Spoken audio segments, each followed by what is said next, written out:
mares, capazes de realizarem a fotossíntese e servirem de alimentos e abrigo para muitas espécies de organismos aquáticos. Hidrófitas ou macrófitas são todas as espécies vegetais que se desenvolvem em ambientes alagados, temporária ou permanentemente. São facilmente identificadas pelas suas raízes finas e estendidas, com talos e folhas flutuantes. Existem plantas aquáticas flutuantes, ou seja, as que ficam na superfície e necessitam de sol constante. Também temos as submersas, ou seja, as que não são facilmente visíveis em lagos, mas muito utilizadas em aquários. São fundamentais para a oxigenação da água, mantendo algas e micro-organismos nocivos afastados.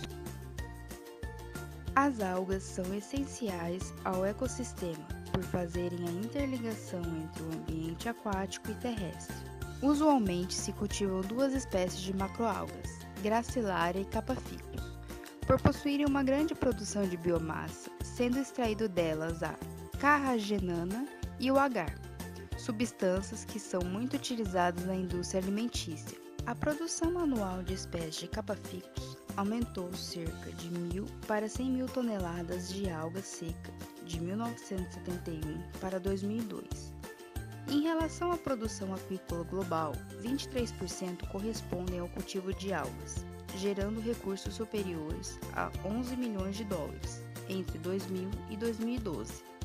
Capa-Ficus alvarezi foi uma das espécies mais produzidas mundialmente, com uma produção de cerca de 4,2 milhões de toneladas.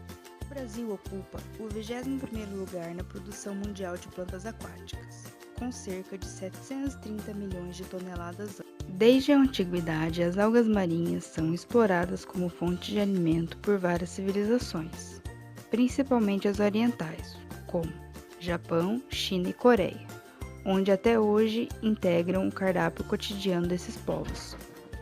Além da sua utilidade na alimentação, as algas são utilizadas como matéria-prima para a produção de compostos inorgânicos e orgânicos. As microalgas ou algas unicelulares são micro-organismos encontrados em corpos aquáticos, em todo o globo terrestre. São muitos os possíveis usos dos cultivos de microalgas, sendo que a biomassa produzida se destina às mais diversas aplicações. Além de alimentação humana e animal, na forma de suplementos alimentares, é utilizada em indústria de cosméticos e também como fonte para a produção de biocombustíveis. No mercado cosmético, alguns ativos à base de algas estão disponíveis para o uso em produtos para pele e cabelos. Pataqueiras coparioides é uma planta aromática com habitat em áreas úmidas da região amazônica. Seu óleo essencial contém principalmente timol e metiltimol, que produz fragrâncias utilizadas na indústria de cosméticos. Biocombustível é definido comumente como um combustível derivado de materiais biológicos, incluindo matéria orgânica morta que não esteja fossilizada e também proveniente de produtos metabólicos de organismos vivos e óleos vegetais. A Capa-Ficus alvarezi é uma macroalga vermelha comercialmente importante por ser a principal fonte de carragenana capa, hidrocoloide utilizada como agente espessante e estabilizante em alimentos, fármacos e cosméticos. Devido à sua importância, é fundamental desenvolver bases tecnológicas visando sua maricultura sustentada e a seleção de linhagens mais produtivas, com carragenanas de melhor qualidade. É uma espécie perene, que apresenta grande plasticidade morfológica, talo carnoso, desde ereto a foliáceo, fixos ao substrato por uma base crostosa ou por um emaranhado de eixos basais, fixados em vários pontos. Seus pigmentos são as clorofilas A e D e as ficobilinas, com predominância da ficoeritrina. Entretanto, a cor das espécies varia desde rosa a negra, algumas vezes até esverdeada. Os exemplares cultivados no Brasil possuem coloração verde, marrom e vermelha.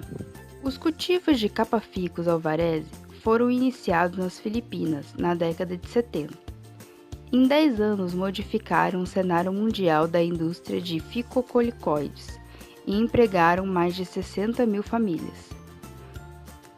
Foi introduzida no Brasil em 1995 experimentalmente.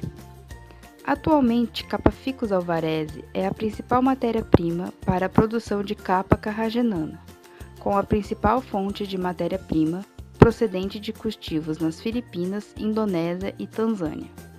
Para escolher o local de cultivo, deve-se pensar em aspectos técnicos, para que seja bem produtivo, e nos aspectos legais, para que o cultivo tenha uma boa convivência com o ambiente, com a comunidade local e os órgãos públicos que regulam essa atividade.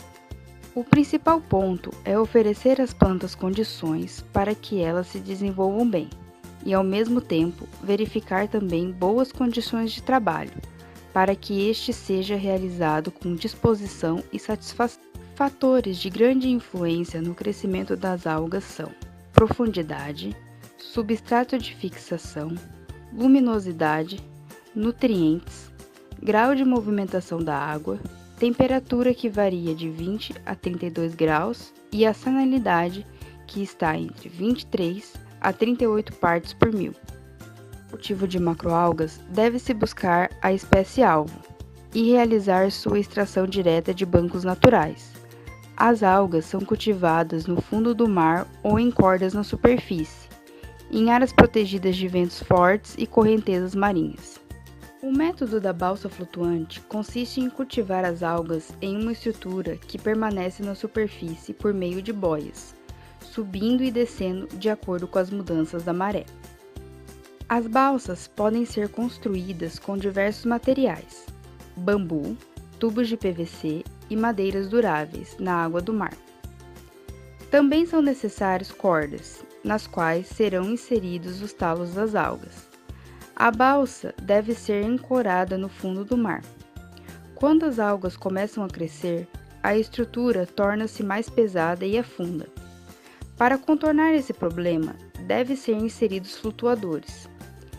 Este método tem como vantagem a possibilidade de ser utilizado tanto em águas rasas como em águas profundas. Tanto a montagem da estrutura como a implantação do cultivo podem ser realizadas em terra. Outra vantagem é que a balsa pode ser movimentada de acordo com a necessidade, além de poder ser construída com a madeira disponível na região. No entanto, a estrutura pode afundar ou quebrar durante o mau tempo, e pode ser danificada pela passagem de barcos a motor. Outra desvantagem é a necessidade de uso de materiais flutuantes, o que acarece o processo. O método longline é semelhante ao método da balsa flutuante, pois as algas também são colocadas em uma corda que está suspensa por boias. Porém, neste método, a corda é mais espessa e está ligada a flutuadores de plástico ou de bambu fixado em intervalos de 4 a 5 metros e ancorada em cada extremidade. Assim, a estrutura longline consiste basicamente de uma linha mestra, que possui comprimento e diâmetro variáveis, com boias colocadas nas extremidades e em toda a extensão da linha. A fixação é feita por meio de cordas presas em âncoras, que são colocadas nas extremidades de linha mestra. Essa estrutura permite que a luz incidente seja aproveitada ao máximo, além de proporcionar um controle mais fácil do epifitismo. Outra vantagem é que a estrutura longline pode ser colocada em quase todo lugar e, se houver necessidade, o cultivo pode ser movimentado. Com essas estruturas, podem ser instaladas tanto em regiões abertas e profundas, como em baias e enseadas. Este sistema é muito utilizado para o cultivo de espécies marinhas, de grande valor comercial e exploradas economicamente. A fixação é feita por meio de cordas presas em âncoras, que são colocadas nas extremidades de linha mestra. Essa estrutura permite que a luz incidente seja aproveitada ao máximo, além de proporcionar um controle mais fácil do epifitismo. Outra vantagem é que a estrutura longline pode ser colocada em quase todo lugar e, se houver necessidade, o cultivo pode ser movimentado. Com essas estruturas, podem ser instaladas tanto em regiões abertas e profundas, como em baias e enseadas. Este sistema é muito utilizado para o cultivo de espécies marinhas, de grande valor comercial e exploradas economicamente. As desvantagens deste método são: o cultivo e a colheita não podem ser facilmente realizados em terra. A estrutura pode ser danificada pela passagem de barcos a motor e é necessário o uso de materiais para flutuação e as cordas têm custo elevado. Neste método, estacas de madeira entre 1 a 1,5 m são cravadas na areia e entre elas é esticada uma corda. Esta corda deve ficar entre 20 a 30 centímetros do fundo do mar, para evitar que, quando as algas cresçam, encoste na areia. As cordas também devem permanecer de 20 a 30 centímetros abaixo da superfície da água, para evitar que, durante a maré baixa, elas sejam expostas diretamente ao sol, o que as mataria. O investimento para iniciar o cultivo de algas, utilizando o método do suporte móvel, é baixo. A construção da estrutura é simples e o manejo do cultivo é fácil. Além disso, as cordas podem ser preparadas em terra e o acesso à fazenda marinha é fácil durante o período de maré baixa.